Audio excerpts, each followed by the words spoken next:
China is one of the world's safest places.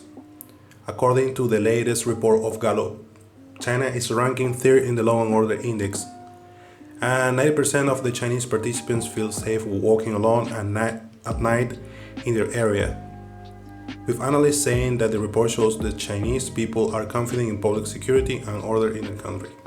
So I'm going to share this article with you so you can see it and read it completely. And I'm going to give you my opinion on the context, because maybe you have read and probably listened to other articles and blogs from people and foreigners living in China and giving their testimony that China is one of the safest places. And they do have a point. They do have a point, because especially these people, the 90% of the Chinese nationals who were record on this report. And this has to do with the fact that, when they go overseas, they go abroad, or they go to live in another country. For example, they go to Africa, US, Latin America, Europe. They notice the difference that, for example, the crime is not punished as it should be. For example, in China, if you're a criminal, you could probably get the death penalty if you are smuggling or consuming drugs, depending on the charge, of course. And if you kill someone, you would probably face the death penalty. And the police, they don't carry weapons. They do carry some batons or some weapons that they use to contain people, but not to actually use lethal force. In the case for these people who are always going to these schools or these places where they staff people, these massive stabbings that you see in China that are more common than people would probably think. And I'm gonna be talking about that later. But when it comes to, let's say, if we talk about like personal safety, I mean, if you're gonna get mugged or someone's going to come to rob you, it won't probably happen. It has never happened to me. But in this case, they do have a point. They do have a point. You would probably feel safer in China going out late at night, somewhere, anywhere, than feeling safe in your own country or the places that I just mentioned. But I want to ask these Chinese participants, and also Chinese people in general, I have some questions, because this is when it comes to safety is a very broad term. So feeling safe in China, it doesn't always involve being just safe to walk at night. For example, would you feel safe when you open the tap from your water when you're going to brush your teeth? Wouldn't you feel, scared of the water that you're consuming? For example, get hepatitis. Just an example. Would you feel safe with the food that you eat? With the gluten oil and all these things that they add to the food? Would you feel safe when you go to a school and you leave your child there? Why, if you feel so safe, why there are some guards guarding your primary school? I mean, why a primary school should be guarded by police? Would you feel safe, right? If you are walking on the street and your child is missing, this is another thing that happens in China a lot. Would you feel safe giving all your data, knowing that the government knows what you do, where you live, and they don't need an ID or a paper to know it, because just with artificial intelligence and facial recognition, they just can locate you. And this happened to me. This happened to me once.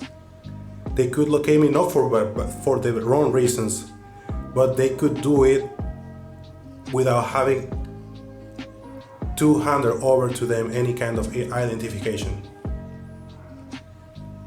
So would you feel safe with all these things? Would you feel safe from, saying the wrong things and then the police coming to your house and then telling you not to talk about these topics because otherwise you will feel consequences? Will you feel safe by the money that you have in your electronic wallet and might just disappear if you say the wrong things, or you get too political about something. Will you feel safe with the money that you get? Because actually all the money that when you pay with money in China, that is coming less and less, that is becoming less and less common right now. It has to be, authenticated by a machine. So there's no guarantee that you are trying to use fake money to pay for things, right? Or for example, like me, that I withdraw some money in Beijing and the bank gave me fake notes. He gave me 200 RMB that were fake. And I went to pay in the restaurant, and they told me, look, you cannot pay with this because this is fake. So for now, this is what I wanted to share with you. Please read the whole article and get your own conclusions. I suggest people to do their own research because this is very important for you. In any case, I'm not encouraging people not to visit China or live in China in any case, but as I said, China, it is a safe place in terms of personal safety when it comes to people not being violent. I don't see Chinese people are being, generally speaking, people trying to avoid confrontation. I'm not saying that they're not violent, but people in general trying to avoid confrontations. But you could see also things like the ones I just mentioned. So before finishing this video, I just wanted to mention that there's something that I experienced. I think it was not common, but when I saw it, and then I saw it happening to other people, like it really caught my attention. It was the fact that I was eating in those places where you eat in the street, like you eat oysters and seafood. And suddenly I was eating with a friend. It was an after party of the Chinese New Year. We were eating outside, talking. We were drinking and stuff. And suddenly a mob came out of nowhere and they started punching other people who were on the other tables. And that was very strange for me. I was already living in China for 3-4 years. In that time, I never saw this kind of violent behavior, but it happened and people started running everywhere. It was just, I don't know, it was surreal. It was very bizarre. And I had to go and also run because I didn't know if I could be also assaulted. And we ended up in some tree, hiding because we didn't know what was happening. Suddenly everything ended, and then we asked what happened, why was this happening, and they said it was again there was a guy who came with some friends to get back at someone, and it ended up in that event. So this is it for now. I hope this video was informative for you. I will be bringing more videos as usual. I also will be talking about other topics, like for example, I published a video about Maduro and Biden, and I'm gonna be explaining the situation in Venezuela because I think it is important for people to know what is really happening there. It is very important because there's a lot of fake news and a lot of false narratives about the issues that are not being covered. So this is it for now. That's about it. See you next time.